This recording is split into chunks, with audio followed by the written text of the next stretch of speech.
Alors est-ce qu'en sortant, il y a un ding autorisé clip et comme on a accepté la TV, diffuser est-ce que va interdire qu'est-ce qu'on peut retenir les lots ben les lots toujours grâce na cabinet il y a Kibuka ndé ba gérer la situation wana ba avocat et tout réussir à obtenir quand même lever à mesure wana interdiction.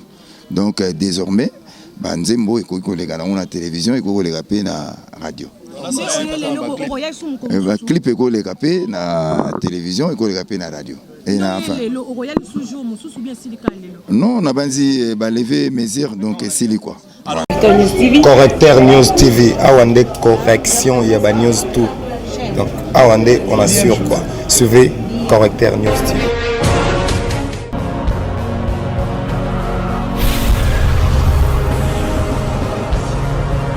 S'abonner massivement, tout Correcteur News avec Yemoko Crachou,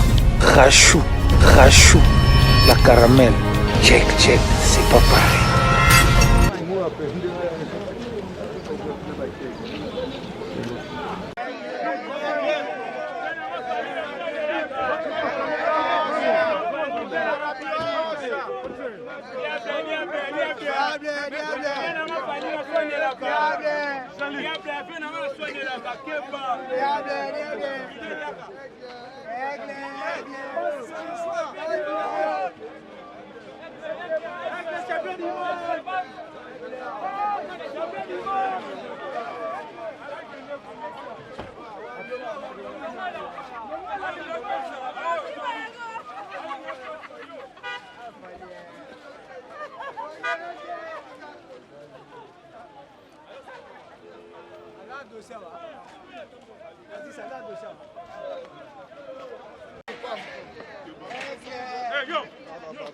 Les Kokama Mbote. Awa tozali na parquet général ya Vungali. Ozala qui interpellé awa pour la raison d'une invité. Ben eza pour na nzembo nanga mama yemu ndé na kumaki awa. Alors babengi pour na nzembo mama yemu to babenga ko na autre chose parce qu'on aurait appris que ça na ba dossier muso babenga ki yo. Mama yemu zaka élément complémentaire. Non, ezaka pour na mama yemu ndé na yaki awa. Ben na bandi bino so boyebi mama yemu existera souté et na titre nzembo nanga mama yemu. Et tant on a zolo ba mama yemu na zo mona ba hôpitaux nyoso belé mais bon il fallait quand même s'expliquer yangwana na yaki awa pour s'expliquer voilà. Reprocher pour la clip ou bien pour la contenu. Bon surtout contenu mais bon surtout titre nanga ya mama yemu et en plus il fallait quand même na landa procédure normale ningi salaka et koya ko déposer œuvre et après on peut sa autorisation to tient la télévision mais bon c'est vrai qu'il y a un respecté qui prennent à noter pour nous kango déjà mesure koyaki na censure voilà. Alors est-ce qu'en sortant il y a un ding autorisé clip et comme on accepter la TV diffuser est-ce que va interdire qu'est-ce qu'on peut retenir les lots ben les lots toujours grâce na cabinet il y a Kibuka ndé ba gérer la situation wana ba avocat et tout réussir à obtenir quand même lever à mesure wana interdiction. Donc désormais ba nzembo eko les gars na télévision eko les gars na radio. Clip eko les gars na télévision eko les gars na radio. Et na enfin. Non, on a banzi ba lever mesure donc c'est quoi. Alors sentiment ni pardon sentiment ni nous anango ndenge ba nzembo no tout sur album mais ça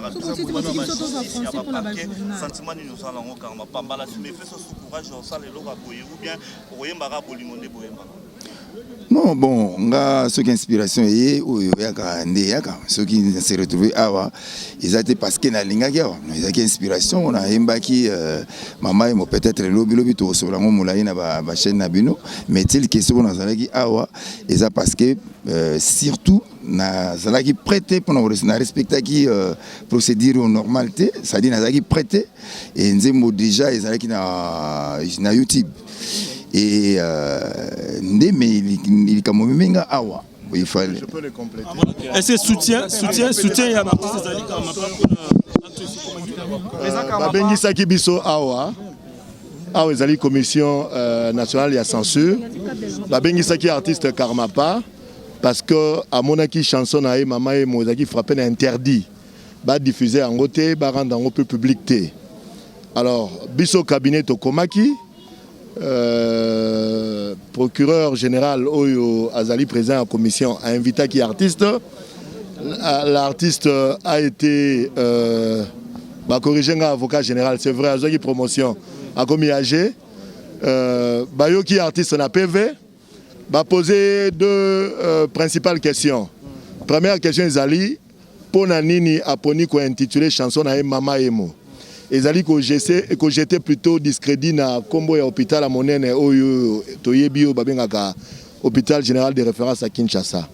Na question wana Karmapa répondait qui clair. Azali artiste ayembi Mama Emo qui du reste n'existe plus sur le plan de droit. Ezala ralisu na Congo Mama Emo. Mais il y a eu kombo wana parce que Ezali hôpital à monene ezala plus de 100 ans d'existence. Ezala qui les cas déjà 100 ans. Ezali hôpital ezaki a référence pour na Congo Mobimba. Bapa ya bane ko ko ba soin na kati ya Mama Emo. Pona ye Mama Emo ayembi ngola sa hôpital public. Makamo ezali ko salama na hôpital général de référence ex Mama Emo. Na Ngalema, na clinique quinoise, na clinique universitaire, na Omeko ya Matete, partout. Ce sont les mêmes antivaleurs oyo ya monaki alaba qui au travers Nzembonae a dénoncé pour que le pouvoir public a chamaboko pour situation ait changé.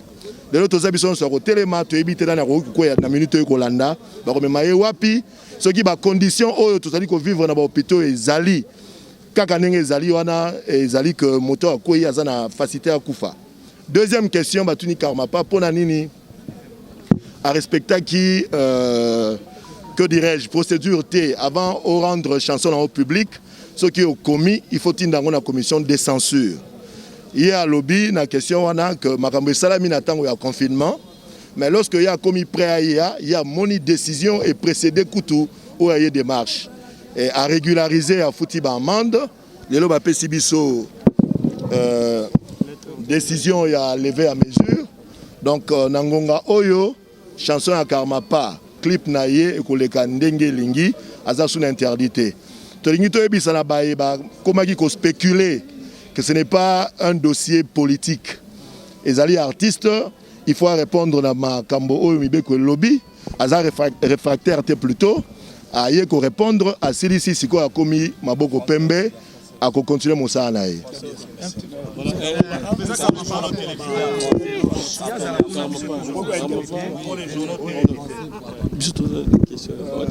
Comme vous le constatez, l'artiste Karmapa a été invité par la Commission nationale de censure, principalement pour deux. On lui a demandé pourquoi est-ce qu'il a intitulé sa chanson Mama Emo. Après la lettre que nous avons reçue, la Commission de censure. Donc, pour le reste, sur le pour l'assistance des artistes, est-ce que l'artiste va soutenir dans les campagnes? Bon, il y a eu certains artistes qui m'ont soutenu. Et dans micro, je vais dire merci à Ferregola, à Marshall Dixon, à Alèche et Jean Goubal et Marshall Dixon.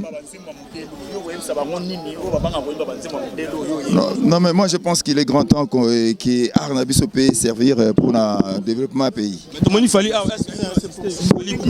je ne l'ai pas vu. Correcteur News TV, Awande correction, il y a News tout. Donc Awande, on assure quoi. Suivez Correcteur News TV.